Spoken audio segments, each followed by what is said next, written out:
नमस्कार, मैं हूं जयेश यादव और आप देख रहे हैं द जनता। इस वक्त हम खड़े हुए हैं कुछ ग्रामीणों के साथ जो अपनी समस्याओं को लेकर आए हैं। कई शिक्षित ग्रामीण हैं हमारे साथ, उन्हीं से बात करते हैं कि क्या क्या उनकी समस्याओं क्या क्या। जी, क्या नाम है आपका? मेरा नाम मोहित मिश्रा है और मैं कैन बेतवा लिंक जहाँ परियोजना चल रही है पन्ना टाइगर रिजर्व के अंदर, वहाँ ग्राम खरियानी का एक निवासी हूँ। फ़िलहाल मैं उत्तर प्रदेश पुलिस के पद पर कार्यरत हूँ। लेकिन जिस तरीके से हम लोगों को सरकार ने आज दमन करा है ग्रामीणों का, जिस तरीके से परेशान किया जा रहा है, पहले तो हमें मुआवजे की लालच में ना तो हमारे ग्राम का कोई विकास हो सका, सरकारी योजना वहाँ तक नहीं ला पाई। बहुत प्रयास किया गया सरपंच द्वारा भी, ग्रामीणों द्वारा। आपको कोई भी जैसे जो बेसिक सुविधाएं हैं वो तो मिली हैं, और अन्य सुविधाएं जैसे रोड की सुविधा है, मेन हाईवे से कनेक्ट करने के लिए जो रोड होता है वो क्या कह के टाल दिया जाता था कि आपका गांव विस्थापन में है। तो इस तरीके से कई परेशानियां हुई। वो ऊपर हैं, हम उनसे नीतियों की वजह से ये सब समस्याएं हुई। और भी ग्रामीण हैं, हम उनसे बात करते हैं कि क्या कहना चाहेंगे। क्या नाम है आपका? मेरा नाम अंकित मिश्रा है। क्या मैं खरियानी गांव से हूँ। जी, यहाँ मेरे आप क्या है? मैं बीटेक किया है, एमटेक हूँ, बीटेक एमटेक हूँ मैकेनिकल इंजीनियरिंग से। जी, मैं खरियानी गांव से हूँ। यहाँ पे केन बेतवा द्वारा मुआवजा दिया जा रहा है। काफ़ी टाइम से इसका सर्वे चल रहा है, सब कुछ हो रहा है, पर अभी ग्रामीणों को आज तक कोई भी एक भी रुपए का जानकारी नहीं दी गई है कि मकान का क्या मिलेगा, घर का क्या मिलेगा।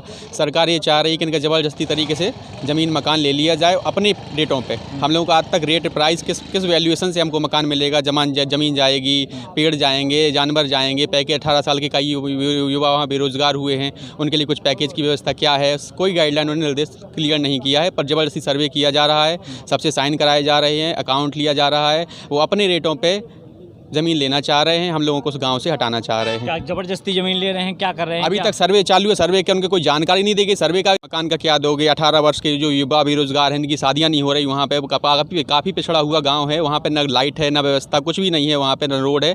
तो उन युवाओं की शादियाँ वगैरह भी नहीं हो रही। उनकी शादियों के लिए पैकेज भी चाहिए कि उनको लिए कि बिजनेस कर पाएँ, वो कुछ कर पाएँ। जॉब तो लगना नहीं है, पढ़े लिखे को तो है नहीं वहाँ पे। लड़कियाँ हैं, विधवाएँ हैं, उनके लिए क्या पैकेज, क्या गाइडलाइन रखी गई है, कोई जानकारी नहीं जा रही। ज़बरदस्ती साइन कराए जा रहे हैं, सर्वे किया जा रहा है, ज़मीन नापी जा रही है। और भी हमारे साथ कोई ग्रामीण हैं, शिक्षित हैं, क्या कहना चाहेंगे? क्या नाम है आपका? जितेंद्र मिश्रा, ग्राम खरियानी से हूँ मैं। क्या मैं बीकॉम किया हुआ हूँ। फ़िलहाल कुछ नहीं कर रहा हूँ, घर का ही काम देख रहा हूँ। क्या कार्य की समस्या लेके आए हैं आज? आज हम लोग सारे 4-5 गांव के लोग इकट्ठा होके आए हैं कलेक्ट्रेट में कलेक्टर साहब को ज्ञापन देने। जो हम लोगों का कैन बेतवा लिंक परियोजना के तहत जो मुआवजा मुख्य मांग कौन सी है आपकी? हम लोगों की मुख्य मांग है, हम लोगों को सर्वे कराई जा रही है। कैन बेतवा लिंक परियोजना जो हम लोगों के दौदन डैम में आ रही है, हम लोग विस्थापित हैं 8-10 गांव, तो उन लोगों को मुआवजा राशि कोई पारदर्शिता नहीं करी गई है, बताई नहीं गई है और सर्वे स्टार्ट कर दी गई है। अभी परसों के दिन सर्वे चालू करी तो सारे गाँव वालों ने मिलके मना किया भाई कि हम लोगों की सर्वे अभी ना कराएं, हम लोगों को पारदर्शिता करें, क्या दे रहे हैं क्या नहीं दे रहे हैं और किस तरीके से आप देंगे। तो इस तरीके से हम लोगों ने मना किया उन लोगों को। आज कलेक्टर साहब के यहाँ पे आके ज्ञापन दिया है और कलेक्टर साहब ने आश्वासन भी दिया है। कलेक्टर साहब नहीं मिले, अपर कलेक्टर साहब मिले थे तो उन्होंने आश्वासन दिया है कि हम लोग देखेंगे, सुनेंगे। और भी लोग हैं, क्या नाम है आपका? मेरा नाम सचिन चौबे है, मैं ग्राम खरियानी का रहने वाला हूँ। यहीं करंट में एमएससी केमिस्ट्री से कर रहा हूँ महाराजा कॉलेज से। तो हम सभी लोगों की सहमति से हम कलेक्टर साहब को ज्ञापन देने आए थे कि मुआवजा संबंधी राशि हमें पता चले क्या मिल रही है। हमारे यहाँ बेरोजगार भी युवा भी हैं, 60% शिक्षित हैं, उनको कोई रोजगार, जैसे केंद्र की योजना है तो इसमें रोजगार भी तो मिलना चाहिए। हम लोग पढ़े लिखे, और दूसरी बात जैसे हम कहीं सभी अच्छे शिक्षित, हम कहीं विषय से शिक्षित हैं। जी। कौन सी विषय से शिक्षित है? विशेष शिक्षित जैसे PG UG किए हुए हैं और भी आगे शिक्षित है। और हम कहीं काम करने जाते तो हम उनसे पहले पता करते, मतलब क्या काम करना है, कितने पैसे मिलेंगे, मतलब हमें किसी भी चीज़ का पहले खुलासा होता है, राशि का पता किया जाता। आप सर्वे करने गए, हमें बताइए तो हमारी ज़मीन का क्या दे रहे, वोटर 18+ हैं, हम बेरोजगार हैं, हमें क्या मिल रहा है। क्या आपको कोई सूचना नहीं दी गई कि पहले? जी, हमें कोई सूचना नहीं दी गई। हमारे यहाँ आधार कार्ड, पैन कार्ड और खाता मंगाया गया तो नहीं दिया ग्रामीणों, इसलिए हमें बताया तो जाए हमें क्या राशि मिल रही है। और प्लस इसमें विषयांतर्गत ये है कलेक्टर साहब के यहाँ ज्ञापन देने, वो नहीं मिले, अपर कलेक्टर साहब को ज्ञापन दिया।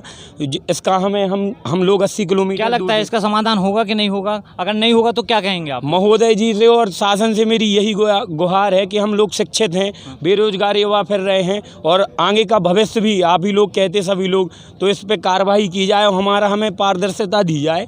इस कैन बेतवा मुआवजा के संबंध में हमारी राशि का खुलासा किया जाए, प्रति व्यक्ति ज़मीन का और जो भी मतलब हमारे पशु हैं सब जा रही हैं उसका खुलासा किया जाए, हमें क्या मिलना है ये हमारा खुलासा किया जाए। और भी हमारे साथ एक ग्रामीण हैं, क्या नाम है आपका? जी, मेरा नाम रोहित मिश्रा है, मैं खरियानी का निवासी हूँ। जी, मैं भी एजुकेटेड हूँ, मैंने इंजीनियरिंग की हुई है गवर्नमेंट कॉलेज काय नौगांव से से। इंजीनियरिंग की है आपने? इलेक्ट्रिकल से इंजीनियरिंग की हुई है। तो बताएं क्या? सबसे बड़ी समस्या हम लोगों के यहाँ ये है कि एक तो रोज़गार नहीं रहा है और मूलभूत जो सुविधाएं गांव में होती हैं वो नहीं दी गई हैं। विस्थापन की वजह से हमेशा से बताते आ रहे हैं कि विस्थापन होना है और विस्थापित अब विस्थापन का समय आया है, तो विस्थापन के समय में जो मुआवजा की राशि है, गाइडलाइन है, उसके नियम हैं, जो भी है इसके बारे में कोई जानकारी नहीं दी जा रही हम लोगों को स्पष्ट तरीके से। हम लोग यहाँ पे कलेक्टर साहब के यहाँ पे किसके द्वारा जानकारी नहीं दी जा रही है आपको? जो जो ये आप बांध बनाया जा रहा है हमारे गांव में बनाया जा रहा है, इसके अंतर्गत लगभग 14-15 गांव हैं जो डूब क्षेत्र में आ रहे हैं। तो सभी लोग यहाँ कलेक्टर साहब के यहाँ इसी के लिए ज्ञापन देने आए हैं कि ताकि हमें गाइडलाइन स्पष्ट करवाई जाए कि हमें किस प्रकार से मुआवजा दिया जाएगा, रोज़गार क्या मिलेगा हमें आगे चल के, बेरोजगारों के लिए क्या योजनाएं हैं, आगे जैसे डैम बनता है तो उसमें कोई सर्विस वगैरह दी जाएगी या नहीं दी जाएगी, उसके बारे में स्पष्ट गाइडलाइन हमें दर्शाई जाए। ऐसी कोई जानकारी नहीं दी गई है? नहीं, और कलेक्टर साहब के यहाँ आवेदन देने आए हैं तो वो मिले नहीं हैं। अपर कलेक्टर साहब से क्या उम्मीद है आपको कि क्या? कलेक्टर साहब से उम्मीद यही करते हैं कि हम लोगों के साथ अच्छा हो और गाइडलाइन स्पष्ट करी जाए सबसे पहले तो। और भी ग्रामीण है। दादा, आप कहाँ से आए हैं? पलकुआं से। क्या कहना चाहेंगे दादा? हम जो क्या वो चाहते हैं श्रीमान जी के, हम लोग जो है इसी अंधकार में पड़े हुए हैं। कैसे कि जो बंधा की स्कीम है जो, तो इसमें ना हम और कुछ कर पा रहे हैं और ना कुछ हमारे सब पूरे काम जितनी है पूरी कौन सी परेशानी जा रही है? परेशानी है, ना हम घर बखरी बना पा रहे, ना हमारे रोड की व्यवस्था नहीं है, हर चीज़ की मानव व्यवस्था हमारे तक खराब है, शादी संबंध जो है हर चीज़ जो रुकी हुई है हमारे यहाँ।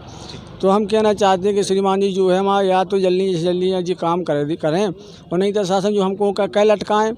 और अब जनवरी से सुनते हैं कि जनवरी से चालू थी सर्वे का, बताया हमको पता निकाला बताया, तो जनवरी से अभी तक जो कोई कुछ नहीं हो रहा है और टाल रहे। और सर्वे गए, कलेक्टर साहब गए थे एक दिन, पलकुआं SDM साहब गए थे, तो बोले थे ठीक है और आप जो है आप काम सब आपकी सर्वे भेजी और गाइड को आपको सब बताया जाएगा, 4 दिन में आएंगे हम बता भी कि कितने मुआवजा आपको है। तो साहब जी कलेक्टर साहब नहीं पहुँचे, न SDM साहब, इनने सर्वे वाले पहुँचा दिए।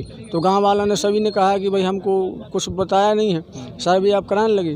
तो इसके लाने आगे श्रीमान जी कलेक्टर साहब से विनती करवे कि हमको लोगों को आदमन को बताएं और अपना मुआवजा दिवावें और सर्वे करावें और ऐसा हम अपना काम करें हम लोगों को। ये थे हमारे साथ कुछ ग्रामीण जो काफ़ी शिक्षित हैं, कुछ इंजीनियरिंग भी किए हैं, कुछ BSc किए हैं, सभी एजुकेटेड हैं और इन लोगों ने अपनी समस्या बताई हैं। अब देखना ये रहेगा कि आखिर कैसे प्रशासन इन लोगों की समस्या का समाधान करता है। आप देखते रहिए द जनता, मैं हूँ जयेश यादव।